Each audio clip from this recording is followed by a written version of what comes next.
नमस्कार दोस्तों, Ranjana math net TRF में आप सभी का स्वागत है। आज हम भूगोल के जो अपने लेक्चर पृथ्वी की जो है गतियों के बारे में चर्चा करेंगे, क्योंकि पहला पार्ट जो पृथ्वी की गतियों के बारे में जो गतियां हैं पृथ्वी की, एक घूर्णन गति और एक परिक्रमण गति, उसके बारे में चर्चा कर चुके हैं। अब उसका इम्पैक्ट क्या पड़ता है हमारे दैनिक जीवन पर या हमारे मौसम पर, क्या इम्पैक्ट पड़ता है, अब उसके बारे में हम चर्चा करेंगे। बेसिकली देखिए, ये पृथ्वी की घूर्णन गति है। तो पृथ्वी के सर्वप्रथम हम जानेंगे पृथ्वी की घूर्णन गति के कारण। पृथ्वी के घूर्णन के कारण ही क्या है? दिन और रात होते हैं,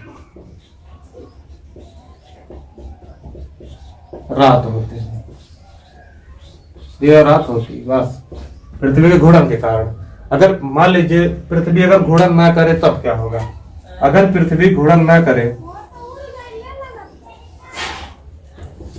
सूर्य की स्थिति, अगर पृथ्वी मान लीजिए रोटेशन नहीं करती अपने एक्सिस पर, तो अगर अपने एक्सिस पर रोटेशन ना करे तो एक भाग में पृथ्वी के सदैव दिन रहेगा और दूसरे इधर वाले भाग में दिन ही रहेगा, और इधर ये सोलर सर्कल है, सौर वृत्त है, और इधर वाले भाग में रात्रि ही रहेगी। अगर पृथ्वी घूर्णन ना करे, इधर रात्रि ही रहेगी हमेशा के लिए, तो दिन और रात होंगे ही नहीं। तो अंतर कहां से आएगा? तो सबसे पहला काम है कि दिन और रात होने के लिए जो पृथ्वी का घूर्णन होना आवश्यक है। और इसके बाद अब हम जानेंगे कि दिन रात की अवधि में अंतर क्यों आता है। सीधी सीधी बात है कि पृथ्वी के घूर्णन का पहला पॉइंट क्या है?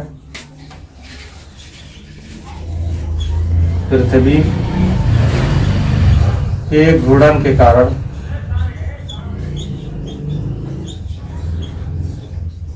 दिन और रातें होती हैं। घूर्णन के कारण, जब घूर्णन, अब दूसरा पॉइंट, पृथ्वी के अपने अक्ष पर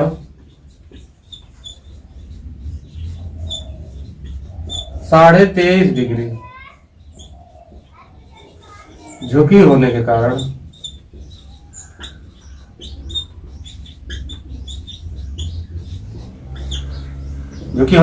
जो है दिन और रात्रि की अवधि में अंतर आता है।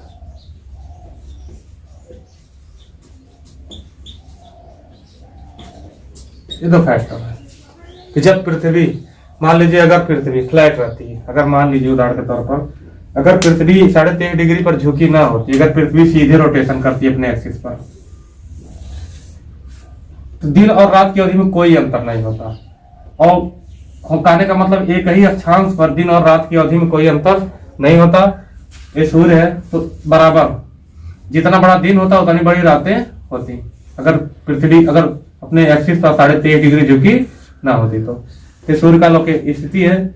आप देख सकते हैं कि जितना भाग अगर पृथ्वी रोटेशन करे, मान लीजिए पृथ्वी अगर झुकी ना हो परंतु रोटेशन करे, तो रोटेशन अगर पृथ्वी करेगी तो जितना भाग इसका सूर्य के प्रकाश में दिखाई दे रहा है, यानी जितना पृथ्वी का जितना गोलीय भाग सूर्य के प्रकाश में प्रकाशित है, उतना ही भाग अंधेरे में भी है। इधर वाला पार्ट अंधेरा, क्योंकि पृथ्वी के गोलाकार होने से, सिर्फ जैसे आप बॉल पर उदाहरण कर लीजिए, आप यदि आप किसी बॉल पर एक टार्च को जलाते हैं या टार्च को जलाते उसमें है, तो बॉल के केवल एक ही भाग पर उजाला रहता है और दूसरे भाग अर्धवृत्त पर, केवल सामने वाले अर्धवृत्त पर उजाला रहता है और उसके जस्ट पीछे वाले अर्धवृत्त पर अंधेरा हो जाता है। तो ठीक सेम केस इसको हम पृथ्वी के कॉन्सेप्ट में लागू कर सकते हैं, क्योंकि जिस भाग में सूर्य होता है उसके सामने वाले भाग में पृथ्वी की सतह पर दिन होता है, प्रकाशित होता है वह भाग, और पिछला भाग जो है सूर्य के प्रकाश से ओझल रहता है, तो वहां पर रात्रि पाई जाती है। तो सेम केस यहाँ पर भी है कि यदि पृथ्वी जो है 23.5 डिग्री पर झुकी ना हो तो दिन रात क्या होंगे? बराबर होंगे। इधर जितना देखिए आप समझ सकते हैं, इधर जितनी दिन की अवधि रहेगी उतनी रात की भी रहेगी। हर जगह सभी अक्षांशों पर दिन और रात क्या हो जाते हैं? बराबर हो जाते हैं।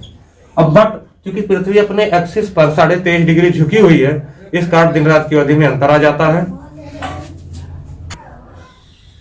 इस चित्र को समझिए आप, इस चित्र के माध्यम से आप समझ सकते हैं। ये पृथ्वी है, देखिए इस फिगर को बढ़िया से एनालाइज कीजिए आप लोग। अब देखिए ये उत्तरायण की स्थिति है, उत्तरायण की स्थिति है। उत्तरायण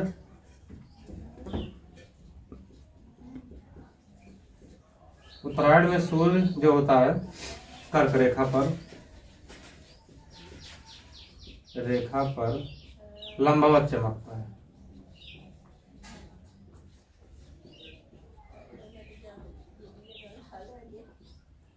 कर्क रेखा पर सूर्य उत्तरायण की स्थिति में लंबवत चमकता है। तो अब आप देखिए इधर आप इस चित्र को एनालाइज कीजिए कि जब इधर इस दशा में जो है उत्तरायण की दशा में जो पृथ्वी का जो दक्षिणी ध्रुव वाला पार्ट होता है यह झुका रहता है सूर्य की तरफ, सूर्य के प्रकाश में रहता है। तो जब पृथ्वी घूर्णन करती है तो पृथ्वी जब एक चक्कर रोटेट करती है तो यहाँ से यहाँ तक पहुंचती है, इस प्रकार रोटेट करती है। आप देख सकते हैं चित्र में कि उत्तरी ध्रुव वाला पार्ट कभी भी अंधेरे में नहीं आ रहा और हमेशा सूर्य के प्रकाश में ही है। यानी पृथ्वी 24 जब जो है 24 घंटे में 360 डिग्री एंगल पर घूम जा रही है तो फिर भी यह जो है कभी भी सूर्य के प्रकाश से ओझल नहीं हो रहा है। इसीलिए ध्रुवों पर जो हो जाता है, ध्रुवों पर 6 महीने का दिन हो जाता है, दिन रहता है। फिर आप आएंगे कर्क रेखा पर। जैसे जैसे आप नीचे की तरफ आएंगे तो दिन की अवधि धीरे धीरे, अब मान के चलिए यहाँ पे विषुवत रेखा आप देखिए। अब विषुवत रेखा पे अगर पृथ्वी पश्चिम से पूरब घूर्णन कर रही है तो पश्चिम से पूरब घूर्णन करने के बाद भी विषुवत रेखा पर जितना दिन की अवधि, जितना सूर्य का भाग, जो जितना पृथ्वी का भाग सूर्य के प्रकाश में रहता है उतना अंधेरे में ही रहता है। तो विषुवत रेखा पर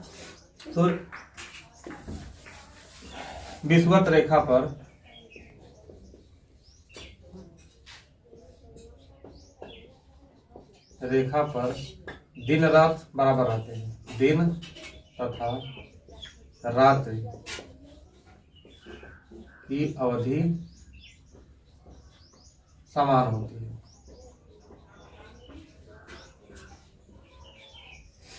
बस अब जैसे विषुवत रेखा पर कर्क रेखा पर जाएंगे। अब कर्क रेखा पर चूंकि इतना भाग एक्स्ट्रा, देखिए अब ये वाला भाग अंधेरे में है, ये वाला भाग अंधेरे में है, सूर्य के प्रकाश से वंचित है, और ये वाला भाग सूर्य के प्रकाश में के भाग में है।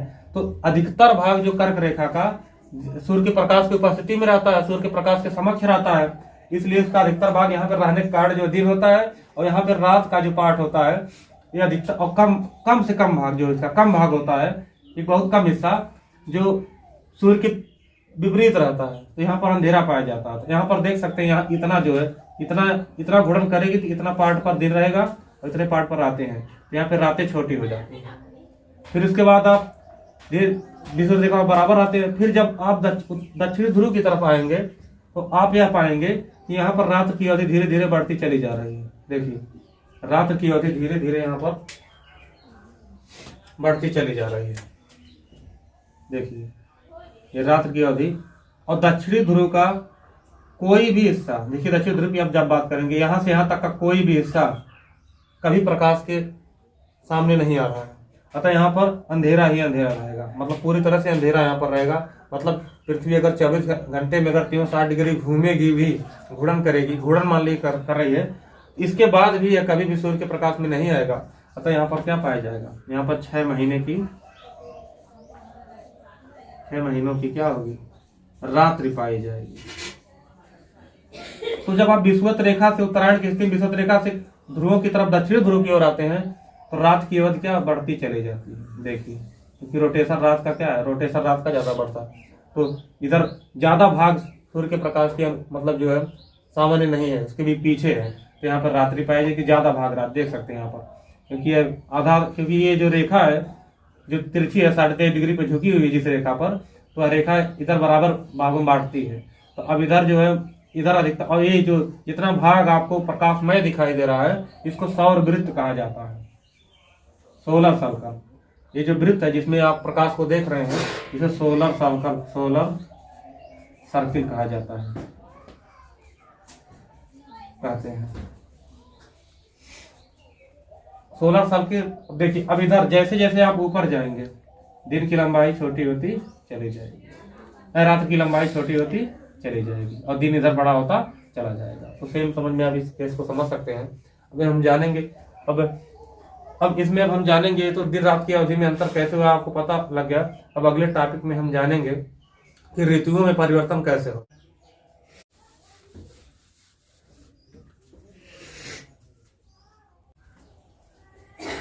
पृथ्वी अपने घूर्णन के साथ साथ परिक्रमण भी करती है और पृथ्वी की जो दैनिक गति और इसे पृथ्वी की परिक्रमण को जो हम पृथ्वी के परिक्रमण को वार्षिक गति कहा जाता है।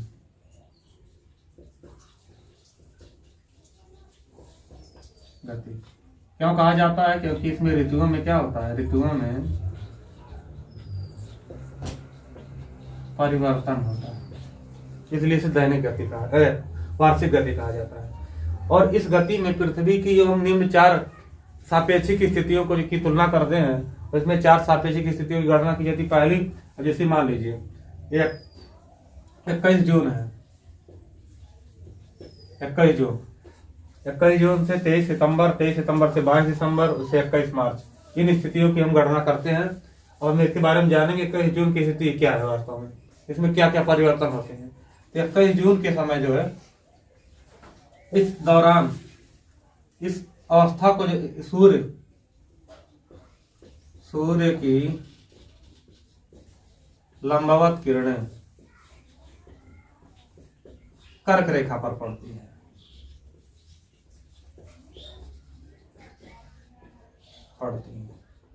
जैसा कि आप देख सकते हैं सूर्य की लंबवत किरणें इसमें कर्क रेखा पर पड़ती हैं और इस वजह से अब फिर आप इसमें देख सकते हैं जैसे जैसे हम विषुवत रेखा से ऊपर की ओर जाएंगे, उत्तरी ध्रुव की ओर जाएंगे, दिन की अवधि बड़ी होती जाएगी, रात की अवधि छोटी होती चली जाएगी। और जब आप ध्रुव पर पहुंच जाएंगे तो आप यहाँ पर पाएंगे, जब ध्रुव पर आप पहुंच जाएंगे आप पाएंगे कि ध्रुव का कोई भी भाग, पृथ्वी घूर्णन कर रही है उसके बाद भी ध्रुव का यह भाग जितना हम बता रहे हैं मतलब पृथ्वी की और सूर्य के प्रकाश से ओझल नहीं हो पा रहा है। अर्थात हमेशा सूर्य के घूमने के बाद भी 360 डिग्री घूमने के बाद भी सदैव सूर्य की मतलब सूर्य की किरणों के सामने ही रहता है। इस वजह से यहाँ पे 6 महीने का दिन होता है। और अब निचले भाग में आप दक्षिणी गोलार्ध में समझ लीजिए, इसमें जो है उत्तरी गोलार्ध में ग्रीष्म ऋतु पाई जाती है और दिन की अवधि अधिक होती है,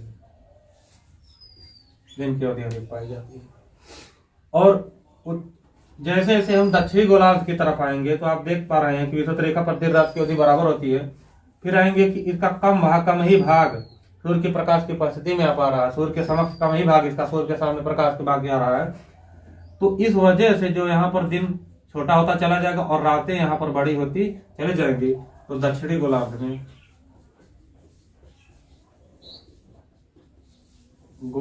में शीत ऋतु होगी और रातें बड़ी हो जाएंगी, रात्रि जो है बड़ी होती चली जाएगी।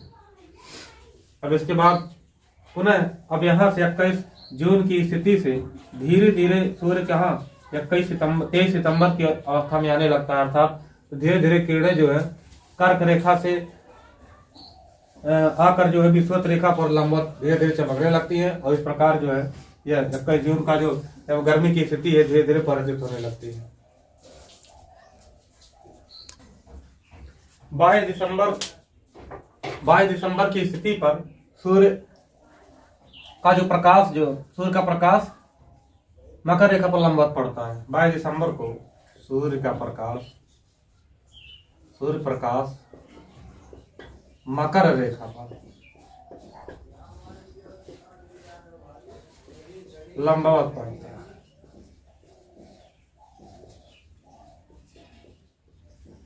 पड़ता है। इस अवस्था को शीत अयनांत कहा जाता है।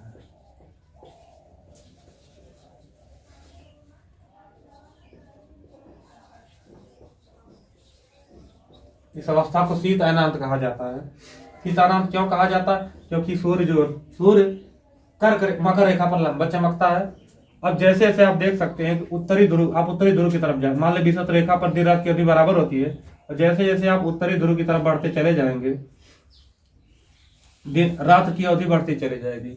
और उत्तरी ध्रुव में जो यह एक ऐसा क्षेत्र है जो पृथ्वी के घूर्णन के बाद भी कभी भी सूर्य के प्रकाश में नहीं आ रहा है, अतः यहाँ पे 6 महीने की क्या होगी, रात्रि होगी।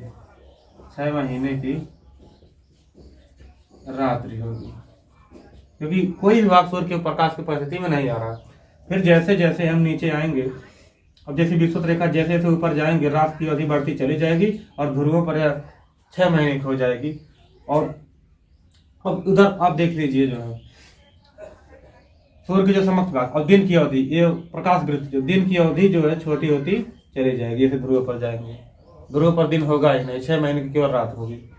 फिर आप पुनः विषुवत रेखा से जब नीचे आएंगे, तो इस अवस्था में आप देखेंगे कि सूर्य की लंबवत किरण मकर रेखा पर है, इसलिए दिन की लंबाई बढ़ जा रही है। मतलब सूर्य का प्रकाश, दिन का जो पृथ्वी का जो भाग है, यह अधिकतम सूर्य के प्रकाश की स्थिति में रहता है। मकर रेखा पर देखिए आप, अधिकतम सूर्य के प्रकाश की उपस्थिति में रहता है। दिन की संख्या, दिन की अवधि यहाँ पर बड़ी होती है, और इसके बाद जो है रात की अवधि यहाँ पर छोटी होती है। फिर आप देखेंगे नीचे की तरफ साउथ पोल, दक्षिण ध्रुव पर। दक्षिण ध्रुव पर क्या होता है कि यह ऐसा भाग है जहाँ पर सूर्य के प्रकाश की किरणें 360 डिग्री घूमने के बाद भी हमेशा रहती हैं। सूर्य के प्रकाश से कभी ओझल नहीं होता है, इसलिए यह भाग सदैव यहाँ पर दिन की अवधि क्या 6 महीने होती है। 6 महीने दिन होते हैं। तो आप इसी प्रकार पुनः सूर्य जो है धीरे धीरे 21 मार्च की तरफ बढ़ने लगता है। तो अब हम जानेंगे इन दोनों स्थितियों को।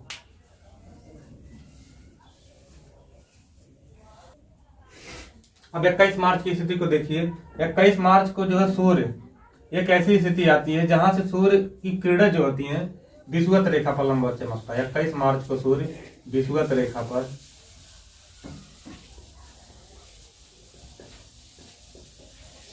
लंबवत चमकता है।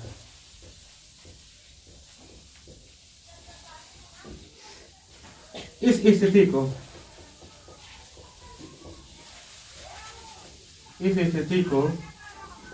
बसंत विषुव कहा जाता है। विषुव कहते हैं बसंत विषुव।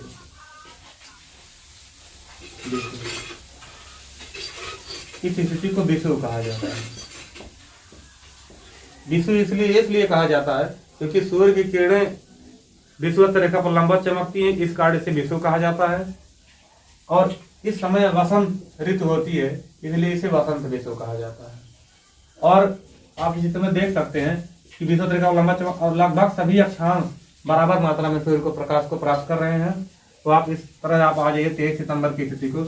अब 23 सितंबर की स्थिति को जब आप धीरे धीरे गर्मी से सूर्य बढ़ता है, 23 सितंबर के मतलब 21 जून से सूर्य 23 सितंबर की तरफ बढ़ता है। 23 सितंबर को जो है इस 21 मार्च और 23 सितंबर दोनों समय में सूर्य विषुवत रेखा पर लंबवत चमकता है। सूर्य विषुवत रेखा पर लंबवत चमकता है इस स्थिति में भी, और इसे बसंत इसे जो शरद विषुव कहा जाता है। शरद विषुव कहा जाता है। जब सूर्य की किरणें विषुवत रेखा पर लंबवत चमकेंगी तो उस अवस्था को, उस समय को, उस दशा को विषुव कहा जाता है। तो लगभग यह टॉपिक यहीं पर समाप्त होता है। दोस्तों, आपको यह टॉपिक पृथ्वी की गतियां हमको आशा समझ में आ गया होगा। तो आप इस टॉपिक्स की सहायता से अध्ययन मतलब इस वीडियो को देखने के बाद हमको आशा है कि आप विभिन्न प्रकार के प्रश्नों को हल करने में सक्षम होंगे। हम अपने अगले टॉपिक्स में बात करेंगे भूगोल की परिभाषा, विषय, क्षेत्र, अर्थ और प्रकृति के बारे में। तो वीडियो देखने के लिए आपका धन्यवाद।